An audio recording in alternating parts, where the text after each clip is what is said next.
What's going on, everybody? Welcome back to another episode of the Designated Players, an MLS podcast. Today, we're back with What If? And we are going to talk about what if MLS removed the salary cap right now.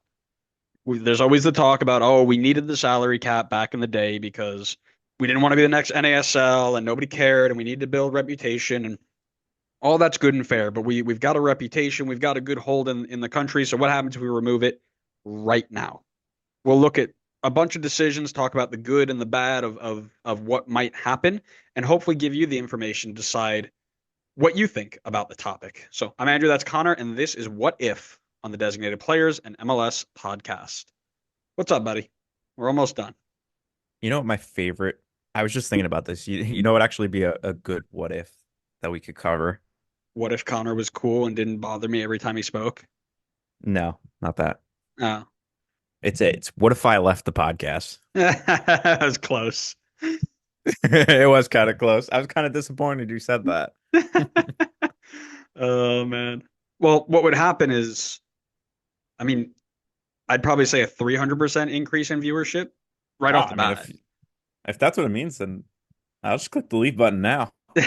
I love it. Are you telling me I just wasted the last 2.5 hours recording for no reason? 2.5 hours, more 5 years. That too. No, no, we're not doing that. What if? I mean, not until at least 2040. 2040, we'll talk 2040. about it. You know, it's crazy too, right? Because by 2040, we'll have 80 teams. I'll have 300 scarves, and you'll get your fifth, which will be great. I have more than five. I'll have you know. I have six. I'm this many. I hate you. All right, well, what are you rocking then? What are you rocking for scarf of the week? All right. It's a stretch again because I wasn't prepared for this one when I packed scarves, but we'll go for a team that I think could benefit from no salary cap based on their history, and that is Atlanta United, a team not afraid to spend money. So could be a benefit, or it could honestly be the exact opposite, and it could be disastrous. That's Who am I? really funny because my scarf is the same exact stretch, but the other way. I've got a scarf of a team that it don't matter if you give us $100 billion, we're still signing 14, 21 year olds. It's the New York Red Bulls. The Red Bull way. That's so funny. It shows you're on the same wavelength, man. That's great. When are we So not? yeah, exactly. So listen, let's just you know cut the baloney and let's just jump right Whoa, into it. Yeah, cut the too baloney. soon. Too soon. Let's go ahead and jump right into this bad boy and figure out. I'm going to give it to you first. I want to kind of pick your brain on what would be, if MLS cuts ties right now, what happens? No salary cap. What's the first thing that happens? All right, so I have a couple different potential outcomes. I actually think some of them could happen at the same time, but I'll do one at a time. So I've titled each of them too. So my first outcome that could potentially happen if MLS got rid of the salary cap, I titled Todd Bowley extrapolated. And by that, I mean I think obviously not all owners, but I think some owners would start to go buck wild spending, bringing in tons of players, similar to exactly what Chelsea's going through, because they don't know how to properly build a team, and would then just see like the door wide open and be like, all right, we could go. We have no more restrictions. We could go bring in whoever we want, throw all this money because we have billions. So just throw all this money, bring in all these players, and we'll just bring in a bunch of people and eventually some of them have got to work, right? So I think that's one outcome that could potentially happen is just like, and again, like I said, not every owner's going to do it. You showed a scarf of a team that definitely wouldn't, but I could see a team like Atlanta doing that exact thing, just being like, we're going to go bring in every South American player that we can now. We're going to go bring in 15 Thiago Almadas and we're just going to spend all this money, forget a tactic and a system and building any sort of like cohesion and players that we're bringing in. Just bring in as many people as you can and throw as much money around it. And we have to be successful because that's how it works in other American sports. I had a note about that, and it was very similar that more star players are going to come to the league for the exact reason. You got the owners, they're worth billions, and they're going to go buy players almost like a Saudi Arabia, like 45 million for a guy who's played 15 times. Have it, have it, have it. Don't care, don't care. Now, and that kind of got me to think, what does that turn the league into, right? Because you can say like, oh yeah, they're obviously, they have no money, they have more money to spend, they're going to spend it, right? But what does that do to the league? So, are we thinking that having all of this freedom raises the profile of the league? Is it going to be like we'll just be the Western Saudi Arabia where people are just going for a bag and not actually going to care, or what does that do to the league here? I don't think we would necessarily be exactly like a Western Saudi Arabia. I think there would be more enticement for players to come here, just in the fact that, like, I think, I mean, I don't want to offend any people that are listening from Saudi Arabia, but I think it's more enticing for people to want to come live in the US as much as the US has its problems. I just think there's more diversity in nature and different types of cultures and environments that you want to live in the US, and you could kind of have your choice of it. And so I think they'd be able to draw in people better and get some more. I think they'd be able to draw in a better group of players in terms of comparing to Saudi Arabia. But I still think you'd obviously not be able to pull in the same level that like the Premier League can pull in, because that league just has so much more reputation, especially in the competitions it competes in. And I think players want to play at the highest level, and that is the Premier League right now. And MLS is still far from that. So I don't think people would just all of a sudden start flooding into MLS to be like, you're not seeing Erling Haaland all of a sudden move to MLS because there's no salary cap anymore. Yeah, and that's kind of my thought process as well, was we wouldn't so I agree that America's a nice place to live for the most part, right? It's why a lot of players keep saying, "Oh yeah, I'd love to go to MLS at some point." But it doesn't matter.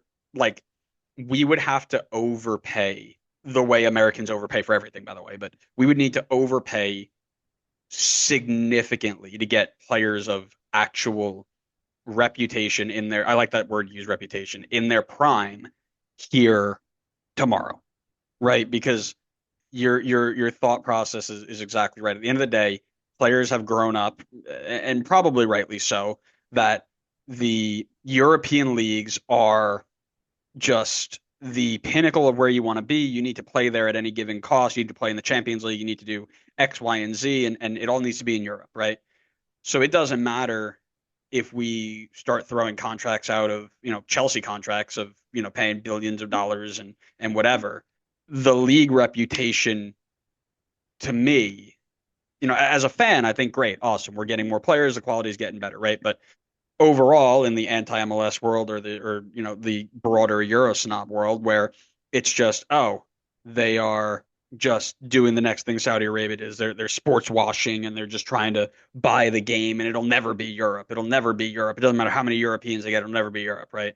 And it almost would go to I don't want to say negative, but it would almost have an equal positive and negative reaction, where you're going to have the same amount of people who are like, oh, this is great, are going to be met with the same amount of people who are like, oh, MLS is ruining the game again, right? And where that breaks even, I think it breaks even on the positive side, because more casual people who are just like, oh, I'll go watch because I know this player or that player. More fans know about soccer in this country now than it did even 10, 15 years ago, right?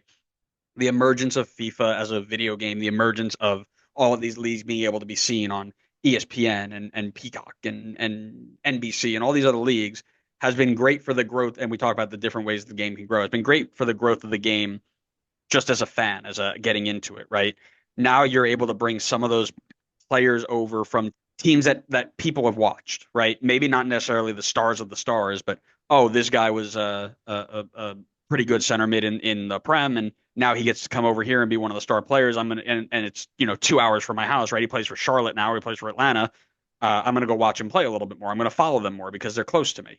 That is, I think it ends up more positive than negative, but like you mentioned, I don't think it changes everything tomorrow and it's like, oh yeah, MLS is the best league in the world because now it removed its salary cap, right? Like it would take years of growth to get there. And that's why I laugh when people talk about this as being like the end all be all. Like we just need to get rid of the salary cap and we'll be massive, or we need to put pro rel in and we'll be massive. Like nothing happens over time. Everything's got positive and negatives. And again, I think it would almost you would do a lot of, and we talked about the Atlanta thing in our news episode last week, where it was like Boca went in and the whole new thing was buying players from South America because they were South American and dropping big price tags and they flop, right? Well, if you start doing that again at an even greater level from Europe and Asia and Africa and South America and all over the world, you're going to have more people come in and flop and show up for paydays. And it might actually, playing devil's advocate here, it might actually take our quality down a little bit if you get the wrong sorts of people here, the people who are going just to have a paycheck. Yeah, that's fair. But I'll jump into my second point here. So I think one, I guess for me it would be an issue. I'm not sure everybody would feel the same way, but one issue for me that I think could come out of taking away the salary cap is an extreme lack of parity. Is you see it already. Look at England. That's the pinnacle example of this, where there's no, I mean, they have FFP, but that's like, you know, make believe anyway, unless you're Oh, is it? Everton. Tell me more. Unless you're Everton, Yeah, tell me more. then all of the penalties go to Everton. Um, but there's not like a hard salary cap like MLS has right now. And you look, it's the same teams at the top every single year, right? Like you do have your one-off moments where Leicester City wins or Aston Villa breaks into the top four, but it's the same teams every year at the top because they spend the big money, they bring in the big players, and when teams at lower levels find, these hidden gems and develop and get good players, the big teams just swoop in and take those players. And so it creates the parity in the league. And I think that exact thing would happen in MLS. You'd see teams that are ambitious, like LAFC, LA Galaxy, Columbus, start to pull away from the rest of the pack, start to spend money, bring in the players that want to play for them because they've been so successful. And then you would see teams, and I'm sorry to these fans of these teams that I'm calling you out, but teams like Vancouver and SKC are teams that I think of that would not want to spend and not be able to keep up with them, start to fall down the list. And all of a sudden, we're moving more and more towards that Premier League structure where you're just going to see the same LAs and Columbuses and Atlantas or whatever at the top because they're willing to spend the money. And then you're going to see the same teams at the bottom, like your SKCs or whoever, that don't want to spend any money. And now you're kind of losing this, I'll call it like American spirit of, my team has a shot to win it. Like in my lifetime, I will see my team have a shot to win this. Whereas, like, let's be honest, if you're a Norwich fan in England, very high chance in your lifetime you will never see Norwich come even close to winning a Premier League title. So I think that's the difference between expectations in Europe versus expectations in the US. So I think the lack of parity would be a bad thing for trying to get US fans to watch the league. Yeah, I outlined this two different ways, right? I think, you mentioned it and we both have the same thing, right? Like Bayern Munich winning the league 10 times, Man City winning it six, now soon to be seven in a row or something like that, right? PSG winning nine out of the last 10. Like they go out, they win, and it also pays into a kind of the way that the money is distributed, right? The higher you finish, the more money you get, and that creates that gap, sure. But it means that with the salary cap, it means that there's a more level playing field, right? You talked about it, but it's not impossible in our league to have the haves and have-nots, right? I mean, even throughout time, there have always been like always two teams that have been really, really competitive, right? DC and Chicago early, TFC and Seattle, LAFC and Philly. Now you got Columbus up there. Like all of these teams that can go from good to great or bad to good. I mean, see FCC in their drastic turnaround, right? If you remove that parity, does it plunge the bad teams into obscurity, maybe to the point where they can't exist anymore? And what I've put there is it can and it can't, right? Right now, there are teams that have awful attendance because they are terrible. If they sign players to get better attendance, or if they sign players to get better, then their attendance will get better. Fans follow teams if they're good, right? Look at Carolina Panthers last year showing up in an NFL game with $2 tickets or whatever that was just pure empty, right? But without a salary cap, the players would likely end up on teams with the biggest owners and or in the better positions, right? The LAs, the Miamis, the New Yorks. So it would suggest that they would get better players, they would win more frequently, and if that's the case, you compound that over a few years, teams would end up losing money hand over fist, and it might end up needing to fold up. And I say fold and not sell to another owner because it's America. There are five other sports here that have priority over our league, which is unfortunate but true. There aren't billionaires that are signing up to take on a multi-million-dollar project in Chicago or San Jose or wherever just for the possibility of a 300K prize with MLS Cup, right? That's why they're investing in Europe because yeah, there's the risk of losing money if you go down, but the risk of winning and even just being bang average is infinitely more profitable, right? Infinitely. Now on the other side of it, the way the league is set up in a single entity, it's sustainable, right? If the league is making money, which happens with more exciting players and more successful teams and all that, the owners are making money no matter what. And if they lose a couple of thousands of fans because they are not good, you're not plunging them into obscurity. You're allowing them to say, hey, you've got this balance here. Now go reinvest and bring your fans back. How often does that happen? I have no idea because I mean, you look at Chicago right now, who has been trying, right? They're spending lots of money, but they're not doing it properly, and it's hurting them, and their team or their fans are replying to that in turn. But I think it's one of those things that parity is always going to be in this league until the owners split from the single entity mindset, right? So even if we broke out the salary cap today and said go spend what you want, I still have this feeling that there's probably going to be a little bit of parity because of the way that it is set up.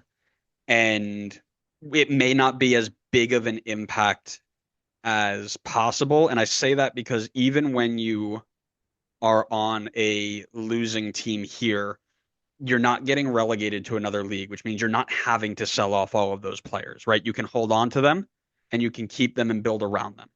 Whereas, who was it? Was it Southampton 2 years ago who went down and had to sell everybody versus Leicester who kept hold of them and basically had a what was it financial fair play thing that once again another team that had a financial fair play charge that wasn't included on them. Shocker. I don't know how that happens, but I guess if you You wear have to win the league title, and then you get a yeah, you freebie. gotta you gotta That's pass part of from it. it. Yeah, you gotta pass from Hmm. it. That's right.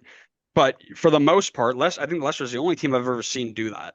But for the most part, it's you go down, you have to sell all of your players, and usually the only teams that can afford to buy said players are the top six.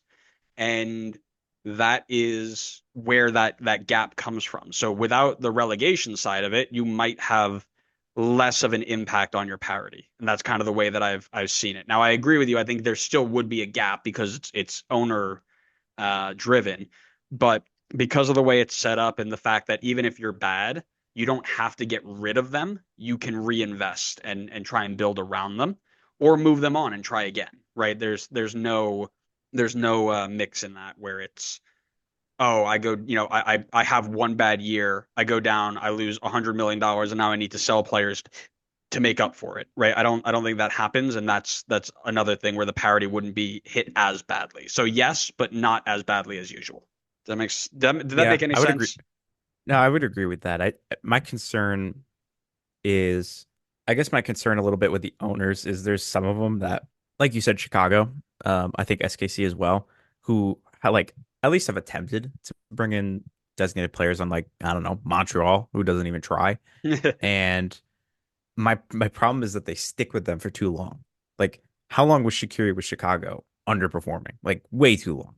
And SKC, same thing. Like, yes, Pulido's had good moments, and you had guys like Gotti Kinda who were there for years, and they just were on the books for ages, taking up DP spots, and probably just needed to be moved on quicker and try something new because I feel like we've been looking at the same SKC team for the last like decade and a half, and they don't change it. And wouldn't you believe it?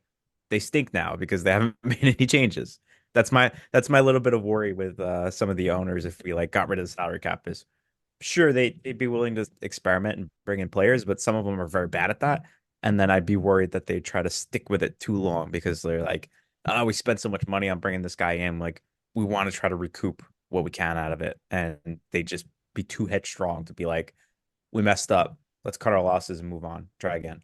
I would agree and disagree with that, where sure that'll happen at times, but I also think the idea that like everybody talks like, oh, like salary cap and no relegation means that owners just won't spend and whatever. I think if you get rid of them, I almost see it happening one of two ways. Like you mentioned, they stick on with people and just like, oh, we'll hold on to it, or they just buy and sell and buy and sell and buy and sell and buy and sell, kind of like rentals almost. Like, oh, you didn't work, we'll just move you on and try again, move you on and try again, and that's where you get into this idea of financial insecurity or instability rather. So Yeah, that's fair too. yeah. So and again, big hypothetical. There are two different ways to do it. And it's all about what the owners would do. And I honestly, I think it would be more towards the way you're talking about it because right now we've got owners who are very, closed up and saying, okay, I'm okay with where I'm at. I'm not going to push hard. Like you got Miami and LA who are, pushing to do all these big changes and bring players in. And then you got the Chicago's who are holding on to Shaqiri for 900 years. So Yeah. it all depend on who you got, and it could add another layer into the league in terms of what they do and how they experiment with their rosters and such. But I think it would probably be closer to the way you say it, where it's like, yeah, we'll just hold on and see what happens. Yeah. The last potential outcome I had noted down, I think we covered it like a decent amount already, but was Chinese Super League Part 3. And I think you could see the same extreme spending and lack of success that we saw with the Chinese Super League Mhm. and what we're currently, I think, in my opinion, seeing with the Saudi Pro League, where you're not spending smartly and you're just spending to spend because you can. Because I'm not sure I fully trust the owners. I mean, I think they've made progress since like early days MLS, where I think, we saw you covered it in your story with Chivas USA. Like they're signing players off of FIFA. Like, do we really, with no salary cap, want to be giving owners who have that mindset that ability to do that? Like, I wouldn't. I think they've improved beyond that point, but I don't think they've gotten to a level where I fully believe that they would be able to make intelligent signings that would fit the teams well versus just like, all right, the reins are off. Like, we have all this money. Let's just spend, spend, spend, spend, spend. Like, throw the money, throw all the money. Mhm. And I'm worried again that it would come back to that point one where you have Todd Bowley extrapolated and you have Chelsea where you're just spending money to spend money on young players because you think eventually they'll be good. Yeah, yeah, and it's definitely an interesting thing, and we did touch on that a little bit, and same vibe as Saudi Arabia, right? You're going to go out there and you're going to spend as much money as you can, and hopefully it turns into something good. If not, well, the only difference, right, is China and Saudi Arabia were backed by, to my understanding, I know Saudi Arabia was, but I think China was too, government funds, not private. So bit of a difference there where it might be a little bit more control when it's somebody else's money, like your personal money. But I understand your point. The other one I did want to touch on, because it's one that always comes up, is would the league put itself in financial trouble, right? Because the single entity, everybody's kind of, working together, pitching in. If we spend anything we want, we're going to turn into the next NASL and disappear. I don't think so, right? I think a couple reasons why. One, owners are worth a heck of a lot more now, and they can handle losses a little bit better. They also see things from a business and financial standpoint as much as a sporting standpoint, right? They can look at their team and say, what can I do logically that won't put myself in the ground? Where once Pele came in and it was like, oh, if we sign one big player, everybody's going to show up. We'll make lots of money. So they signed one big player for, again, overpaying exuberant amount of money that they couldn't afford anyway. And then it didn't work out and they went down, right? And they're also more invested than before. They care more, right? I think so, at least. So there's always going to be a risk of, if you spend and fans don't follow, you're going to lose money. Yes. But I don't think it's going to be the next NASL because soccer is well more respected here. And we've talked about this a little bit as well, where, in the past it was, okay, Pele's in New York. That's so cool. If they come, I'm going to go see it. And then they bring over people like, I know George Best was in a West Coast team at some point, San Jose, maybe something like that. But they had a whole bunch of other people who got paid very, very good money, and it didn't attract people to the games like they thought it would, and then they ran out of money, right? With FIFA, and we talked about this, FIFA accessed all these different leagues. People know all these players and their big names. So if they were to come over with a lack of salary cap, you're going to be able to draw attraction and bring them in, and fans will come watch them. It's a little bit more desirable is the word I'm looking for. Like people will want to do that more than the NASL days because NASL you're still fighting people who thought that. And to quote a very fun article I read, soccer is for short wearing communists. So we're not quite in Why? that state anymore. Oh, just found my opening clip. Love it. No Um, context. I'm throwing that in there. love it. Well, listen, like I said, Air Drew I don't quote. I don't think we get rid of it completely, right? Avoid this whole, you know, Todd Bowley buy whoever you want, whenever you want type of thing. But I think if you raise it up to fall in line with owners profiting, it'd be really, really good, right? NFL, NBA, MLB, to my knowledge, anytime they get a bump in TV revenue or something like that, they work it in to say, okay, your salary cap can raise faster or stronger, right? Let's do that here, where our get our money up, and instead of holding on to it, put it in the salary cap and let us go and go a little bit more audacious. Because I think that is a really big thing here is I mean, I was having a conversation with a couple of my players and they're like, yeah, I just don't really get MLS. Like it's just not as good. Well, yeah, it's not as good, but we can get there. So would love to see us get there. Your thoughts on get rid of it, keep it, change it? What are your thoughts? I've always been of the mindset that we need to keep it, but we need to loosen the reins. I think there needs to be more freedom for teams to build out a team and not necessarily the top. If there were still restrictions on your top players that you brought in, fine, whatever. I think we could loosen those as well. But I think the most important is, and we talked about this in the episode where we covered the Columbus news with the oh God, what was the word? The goalkeeper waiver, Hmm. the hardship waiver. Teams need to be able to build out rosters in terms of depth because you're asking them to compete in all these competitions and travel across the country and travel across the continent. And then you're like, okay, but you got to do so with a bag of chips. And that's all you get. You got to convince players to play with this bag of chips. You get infinite amount of money for these three players on your team, and then the rest you just got to convince to win. You got to win them over with a bag of Doritos. It's like, all right, well, how do you expect us to do that then? So I think they definitely need to loosen the reins on that. Let teams spend more so in the middle part of their roster, building out the support role type players and the depth. And I think that's 100% the way to go. Because I think we're fine to still have some restrictions on the top guys because we're still not at the level where we're like drawing the attention of like your Hollands, De Bruyne's in their primes. So it's fine. Like you don't need to like be like, oh, you could go bring in whoever you want at the top level. Like let's focus on building out the middle of the roster first. Yeah, I like it. I like it. I think that's good. What we'll do is leave it to the fans then. Let them tell us what they think. So if you're listening, make sure you give us your thoughts and what would happen if you saw MLS get rid of their salary cap right now. What do you think would happen? Let us know in the comments, and make sure you give us a follow and a share. Tell people where we're at so we can get more people involved and create a little growing fan base here. Okay. Follow us on all forms of social media so you know where you next post our clips and you can interact with us.